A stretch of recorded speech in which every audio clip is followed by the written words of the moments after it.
নমস্কার। আজ আমি আপনাদের আমার নিজেরই লেখা একটা ছোট্ট গল্প আপনাদের শোনাচ্ছি। গল্পের নাম হচ্ছে হানিমুন। অরুণ আর বিনা হানিমুনে দার্জিলিংয়ে এসেছে। সারাদিন বিভিন্ন জায়গায় ঘুরে বেরিয়েছে, বিকেলবেলা মলে এসেছে। কারণ দার্জিলিংয়ের মলে যারা পাহাড়ে বেড়াতে আসে সবাই সন্ধ্যাবেলা একত্রিত হয়, একটা সুন্দর পরিবেশ তৈরি হয়। ওরাও সেখানে অনেকক্ষণ সময় কাটিয়েছে। রাত হলে ওরা হোটেলে ফিরল, আর হোটেলে ফিরতেই লবিতে দেখলো সে বৃদ্ধ বসে আছে। দেব মুখার্জি, দুদিন আগে পরিচয় হয়েছিল। সৌম্য শান্ত চেহারা, ঘাড় পর্যন্ত সাদা চুল, মুখে দাড়ি, চোখে কালো ফ্রেমের মোটা চশমা। ওদের দেখে হাত নাড়ল, তারপরে কাছে এসে বলল, বলো কেমন ঘুরলে তোমরা, ভালো লেগেছে তো?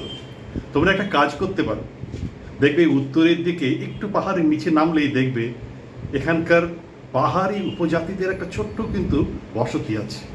সুন্দর জীবন ওদের, নানা রকমের ছোটোখাটো ক্ষেত খামারি করে, পশু চড়ায়, পশু প্রতিপালন করে, নানা রকমের হাতের কাজ করে। আর সন্ধেবেলা ওরা সবাই মিলে একসঙ্গে গান গায়।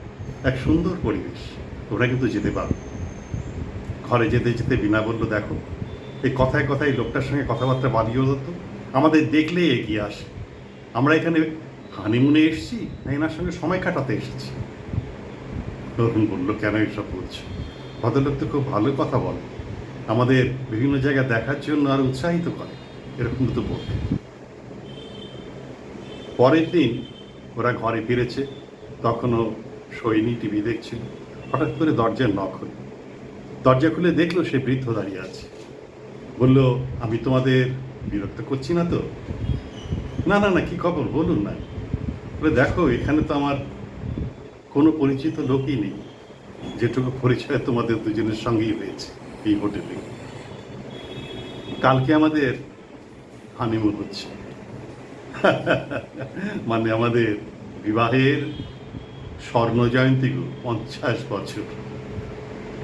কেউ তো পরিচিত নেই, কাকেই বা বলবো। ভেবেছিলাম দুজনেই প্রতিপালন করব, কিন্তু তোমরা যখন জানো এখানে আছো, ভাবলাম তোমাদেরও ডেকে নিই। তোমরা যদি সময় করতে পারো কালকে বেরিয়ে টেরিয়ে আশা করি যখন সময় হয় তোমরা আমাদের ঘরে এসো, আমরা কিন্তু খুব খুশি হব। উনি চলে যাওয়ার পরে বিনা আবার বললো, দেখলে তো আমরা এসেছি হানিমুনে, 2 সপ্তাহ হলে মোটে বিয়ে হয়েছে, এখন 50 বছরের বর্ষপূর্তি পালন হবে, বিবাহবার্ষিকী, সেখানে আমাদের যেতে হবে। অরুণ বলল, কেন অন্যভাবে নিচ্ছ? ভালোই তো, এটা একটা শুভ কাজ, আর আমাদের ভাগ্যে আছে, সেই জন্যই এরকম একটা সুন্দর অবসর আমরা পাচ্ছি, অন্যভাবে নিও না। পরের দিন ওরা ঘুরে ফিরে রাত করে বাড়ি ফিরে তৈরি হয়ে ওদের ঘরে গেল। দরজায় নক করতেই বৃদ্ধ দরজা খুলে দিলেন। ঘরে ঢুকে ওরা আশ্চর্য হয়ে দেখল ঘরের আলো নিভিয়ে দিয়ে 50টা প্রদীপ জ্বালিয়ে রাখা হয়েছে, ধূপ ধুনো জ্বালিয়ে দেওয়া হয়েছে, ঘরখানা ফুলে ফুলে সাজিয়ে দেওয়া হয়েছে, বিছানা কানার মধ্যে এক রাস মালা ঝুলছে।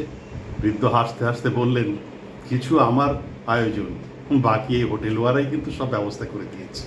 এসো এসো এসো, এই দেখো। এই বলে তিনি নিজের স্ত্রীর কাছে নিয়ে গেলেন। ওরা দেখলো এক বৃদ্ধা বসে আছেন, চোখে চশমা, গরদের শাড়ি পরা। কাছে গিয়ে বলল, এই যে তোমাকে বলেছিলাম না, এ হচ্ছে অরুণ আর বিনা, এরা এখানে হানিমুনে এসেছে গো। আমি এদের আজকে আমাদের এই অনুষ্ঠানে আসতে বলেছিলাম। ভদ্রমহিলা বললেন, পারো বটে তো, এসো গো, তোমাদের কথা মনে রুচি বলে। এই কাণ্ড দেখো, এই বিবাহ বার্ষিকী 50 বর্ষপূর্তি পালন করবার জন্য এই পাহাড়ে আমাকে তুলে এনেছে। আমি ভালো করে চলতে পারি না, শরীরে এক রাশ ব্যাধি, ভালো করে চোখেও দেখতে পারি না, কিন্তু ও কি আমার কথা শুনবে?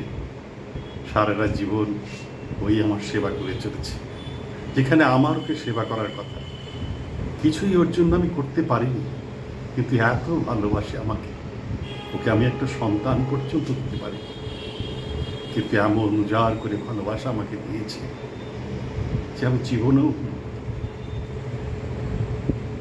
মিস্টার দেব মুখার্জি স্ত্রীর পেছনে গিয়ে ওকে জড়িয়ে ধরে বলল, তুমি কি বলছো গো ওদের? তুমিই তো সব। কি ছিল আমাদের? কত ছোটোখাটো কাজ করতাম আমি। তোমারই উৎসাহে পড়াশোনা করেছি, তোমারই উৎসাহে ডক্টরেট করেছি, তোমারই উৎসাহ এবং প্রেরণায় আমি বড় বড় চাকরি করতে করতে ইউনিভার্সিটিতে হেড অফ দ্য ডিপার্টমেন্ট হয়ে রিটায়ার করেছি। সব কিছু তো তোমার জন্যেই, তুমিই সব। ওখানে কিছু সময় কাটিয়ে ওরা ঘরে ফিরল। ঘরে ফিরে কিছুক্ষণ ওরা চুপচাপ বসে থাকলো, টিভিটা অফ করলো। ওরা দুজনে শুয়ে পড়লো, কেউ কোনো কথা বলছিল না। হয়তো দুজনেই ওরা ওই বৃদ্ধ আর বৃদ্ধার বিবাহ বার্ষিকীর এই ছোট্ট অনুষ্ঠানের কথাটাই ভাবছিল। অনেকক্ষণ পরে মীনা মাথা তুলে বলল, তুমি কি ঘুমিয়েছ? অরুণ বলল, না, এখনো ঘুমোইনি। মীনা ওর কাছে এসে একদম জড়িয়ে ধরে মাথাটা বুকের মধ্যে চেপে বলল, শোনো, তুমি না আমাকে বৃদ্ধের মতো ভালোবেসো।